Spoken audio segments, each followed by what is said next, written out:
Hey, what is up guys? Vulcan here with another DCS news video. Today we talk about the long-awaited Sinai release with my thoughts and a preview of the map included in the video. We will also be talking about a lot of the new inclusions and updates to existing aircraft inside of DCS World. So grab a hot cup of coffee, sit back and relax and enjoy the video.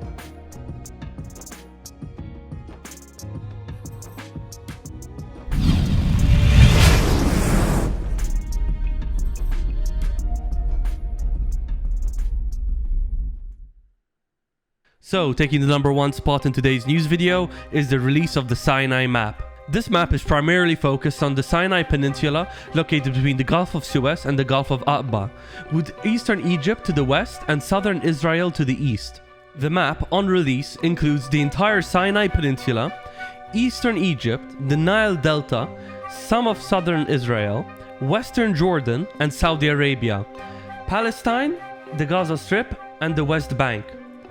The total size of this map is 1,500 by 1,000 kilometers, and the detailed section is 700 kilometers by 700 kilometers. The map is known to contain military bases, strategic seaports, emplacements for air defense systems, and helipads. This allows us to create amazing missions, campaigns, and large-scale multiplayer battles. The map is also very optimized and runs great on many PCs. So what are my thoughts on the Sinai release? Well, I think it's a great addition to DCS considering that it's the largest map yet, not to mention the most detailed and using all of the latest lighting technologies. Not to mention its great price and its 20% off discount. You can get this map for 40 euros, which I feel replaces the Syria map, which we have all come to know and love over the years as the de facto standard for a high quality milsim map. This map is really well optimized and I do get higher FPS than in Syria, even though it has a way larger size than Syria. The detail is amazing and to be honest, the quality is just absolutely fantastic, way higher than any other map I've ever played on DCS, and I can recommend it over Syria as a first map to purchase any day of the week. Overall, I'm really impressed with the work that the DCS team have done on this map, and honestly, it's amazing and I'm really excited for the future, so stay tuned for some missions that I'm going to be doing with me and Rataloma on Sinai. Anyway, next up we've got the F-18 and the F-16.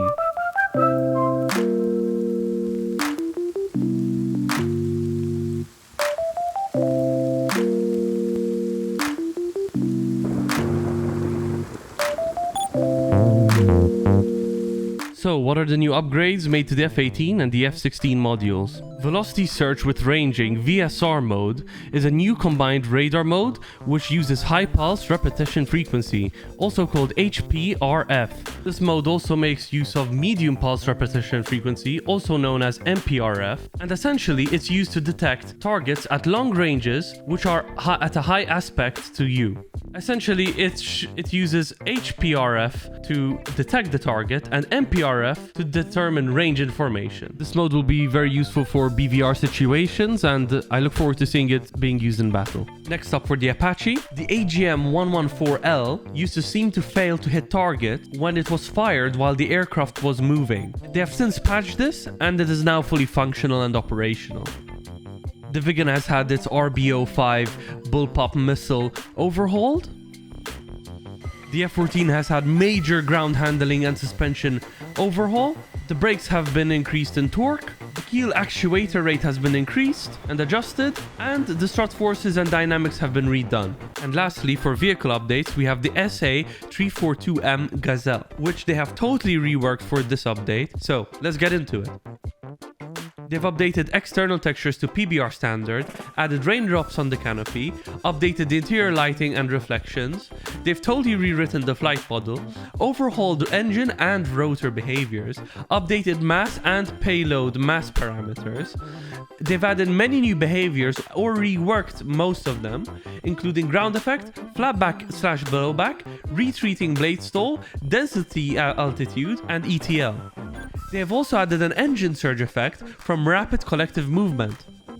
As for the SA-342L, they've added new weapons, those being 2X or 4X Mistrals, 2X or 4X Hot 3s, HMP 400 God Pods, 100, 200 or 400s, selectable GIAT M6 to 120mm. So a massive update for the Gazelle. And finally, infantry no longer smoke when injured or killed.